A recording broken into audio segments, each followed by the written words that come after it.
Hello guys, welcome back to our react series. आज के video में हम लोग प्रॉप्स पासिंग को देखेंगे। दोस्तों, प्रॉप्स पासिंग बेसिकली डेटा को पास करने का एक तरीका है जिसके थ्रू हम लोग एक कंपोनेंट से दूसरे कंपोनेंट के अंदर डेटा को पास करते हैं। अब ये कंपोनेंट्स क्या होते हैं और इसके अंदर डेटा को कैसे पास किया जाता है, इसको हम लोग इस वीडियो में डिस्कस करने जा रहे हैं। इससे पहले मैं कंपोनेंट्स बनाने का जो सिंटेक्स है, किस तरह से हम लोग कंपोनेंट्स को बनाते हैं, इसके बारे में मैंने वीडियो पहले ही अपलोड कर दिया है। अगर आपको कंपोनेंट बनाने में दिक्कत है, कंपोनेंट नहीं बनाने आ रहा है, तो आप कंपोनेंट्स वाले वीडियो को एक बार जा करके जरूर चेक करें, ताकि आपको पीछे का भी बात समझ में आए कि कंपोनेंट्स कैसे बन रहा है। अदरवाइज यहाँ पर हम लोग मेनली फोकस करेंगे कि किस तरह से डेटा को पास किया जा रहा है। उसके अलावा भी जैसे कि डॉट जेएसएक्स क्या है, यानी जेएसएक्स फाइल बनाते हैं तो हम लोग डॉट जेएस क्यों नहीं लिखते, हम लोग डॉट जेएसएक्स क्यों लिखते हैं, या फिर अदर एक्सटेंशन क्यों नहीं लिखते, इसके बारे में भी बात करेंगे हम लोग। और प्रॉप्स को किस तरह से दो कंपोनेंट के बीच में पास करना है, इसके बारे में देखेंगे। तो चलिए, सबसे पहले हम लोग एक बेसिक प्रोजेक्ट का जो सेटअप करने का कमांड है उसको लिखते हैं और प्रोजेक्ट को सेट करते हैं। तो सबसे पहले कमांड हम लिखेंगे npm create void@latest। इससे हमारा प्रोजेक्ट क्रिएट होने शुरू हो जाएगा। तो दोस्तों, आप देख सकते हो यहाँ पर हमारा प्रोजेक्ट क्रिएट हो रहा है और ये हमसे प्रोजेक्ट का नाम पूछेगा। तो मान लो कि हम लोग यहाँ पर प्रॉप्स पास करने का प्रोजेक्ट बनाया है, तो हमने यहाँ पर इसको प्रॉप्स ही लिख दिया। देन इसके पैकेज का नाम पूछेगा, तो मैंने इसको भी प्रॉप्स ही रख दिया। एंड देन ये पूछेगा कि आप कौन से फ्रेमवर्क में काम करना चाहते हो, तो हम लोग यहाँ से थोड़ा सा इसको बड़ा कर लेते हैं और यहाँ से फ्रेमवर्क को चूज कर लेंगे। तो हमें रिएक्ट में काम करना है तो रिएक्ट को चूज करेंगे, देन जावा स्क्रिप्ट को चूज करेंगे। और आप देख सकते हो यहाँ पर प्रॉप्स नाम का एक प्रोजेक्ट बन करके आ गया। स्टार्टिंग में यहाँ पर कुछ फोल्डर्स बने हुए आते हैं, बट जब हम ये तीन कमांड को चला लेंगे तो हमारे इस प्रोजेक्ट के अंदर और भी दो फोल्डर ऐड हो जाएंगे, एक मॉड्यूल का और दूसरा पैकेज लॉक डॉट जेएसएन का फोल्डर इसमें इंक्लूड हो जाएगा।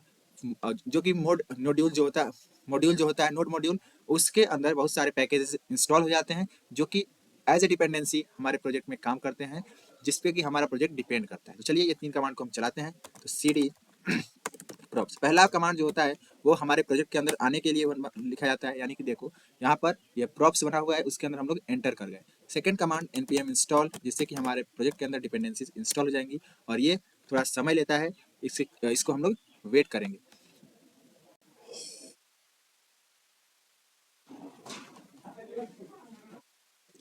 ओके गाइस, तो ये हमारा डिपेंडेंसीज इंस्टॉल हो चुका है। आप देख सकते हो 149 पैकेज इसके अंदर ऐड हुए हैं। अब मैंने जो नोड मॉड्यूल की बात की थी, आप देख सकते हो हमारे प्रोजेक्ट के अंदर ये नोड मॉड्यूल फोल्डर आ चुका है और एक लॉक डॉट जेसन ये भी हमारे फोल्डर के अंदर, प्रोजेक्ट के फोल्डर्स के अंदर आ चुका है।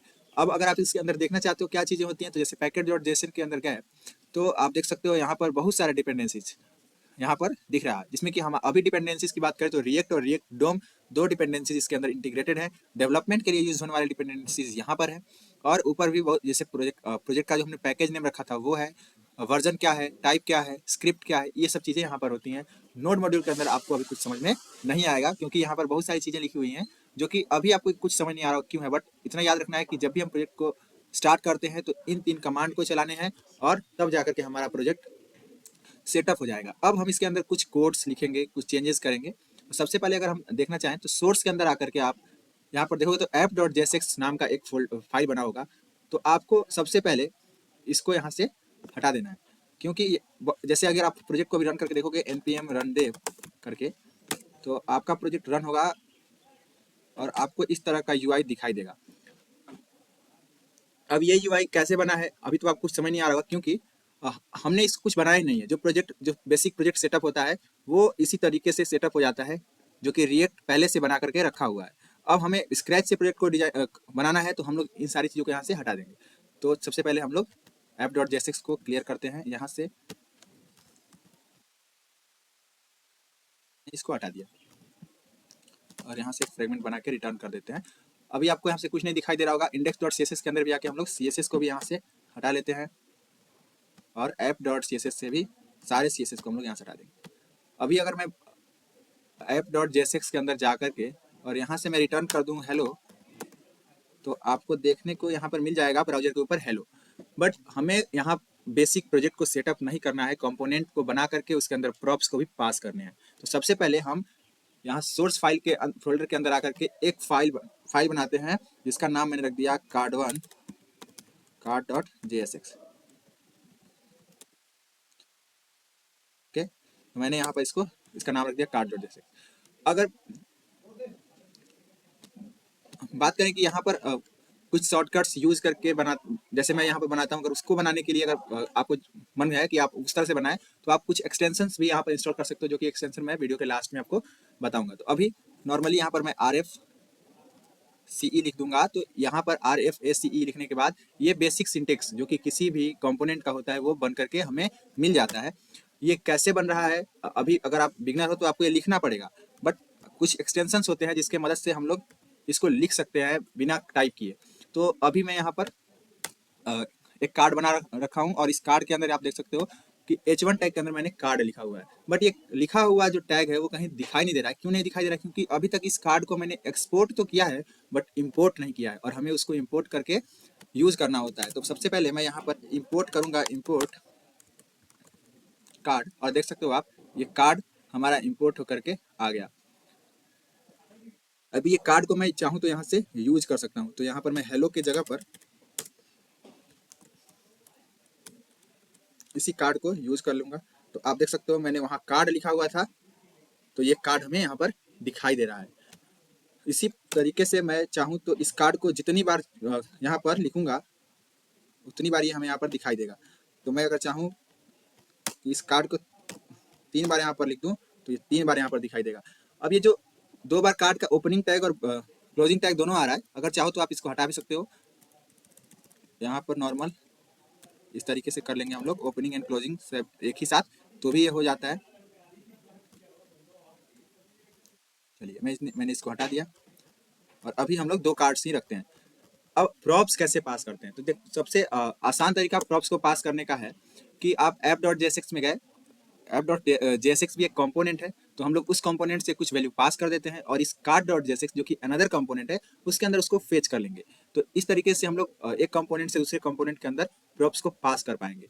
अब सबसे पहले मैं अगर यहाँ पर चाहूँ तो मान लो कि मैंने नेम पास करने की कोशिश की, तो नेम मेरा नाम जो भी रहेगा मैं वहाँ पर लिख दूंगा। जैसे मैंने यहाँ पर राम लिख दिया, तो यहाँ से मैं चाहूँ जब राम को फेच करने की कोशिश करूंगा तो जो कार्ड कंपोनेंट है उसके अंदर हमें राम मिल जाएगा, बट राम वो कैसे मिलेगा? एज ए प्रॉप्स मिलेगा।